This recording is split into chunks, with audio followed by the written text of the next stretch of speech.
Hey, I remember the exact moment I stopped settling for pretty good enough. That's exactly why the Z3 feels like it was built for you.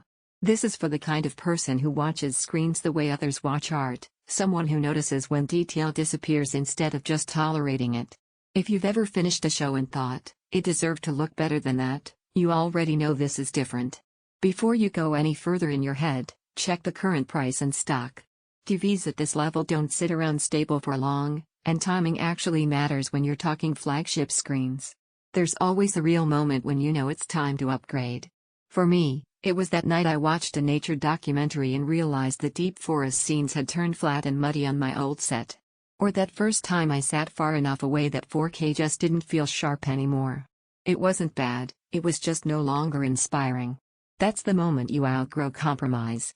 The first time I switched to the Z3, the relief was immediate. No more squinting at text or rolling my eyes at washed-out shadows. The difference isn't just more pixels. It's confidence. Every scene feels intentional and complete. Light plays across the screen like it actually has depth. Dark tones don't hide detail, they reveal it. Motion is calm and crisp, even in the busiest sequences. In real life, this changes how you use your living space. Movie nights feel cinematic instead of just a TV night. Sports don't feel like a blur of color and noise, you actually follow the ball. Gaming feels connected and fast because every frame feels alive and controlled. And for everyday TV or browsing, everything just looks smoother and more refined than you're used to.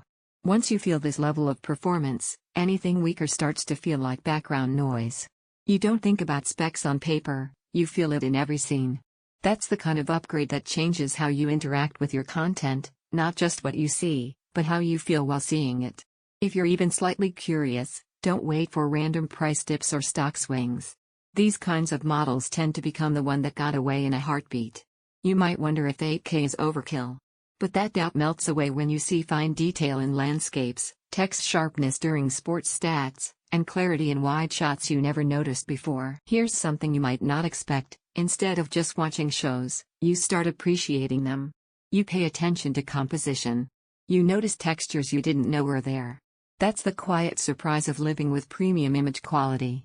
The scale finally feels immersive, details look intentional, not noisy, contrast feels deep without crushing shadows, movement stays clean and natural, your room feels like an experience, not just a screen. It is a premium piece of hardware and it deserves careful placement. Eventually, you stop looping through options and comparisons. You realize you already knew what you wanted deep down. That's when choosing becomes simple. You go with the screen that genuinely feels like a step forward. If you've outgrown good enough, this is your moment. Check availability, trust that instinct that brought you here, and enjoy owning a display that finally matches the way you watch.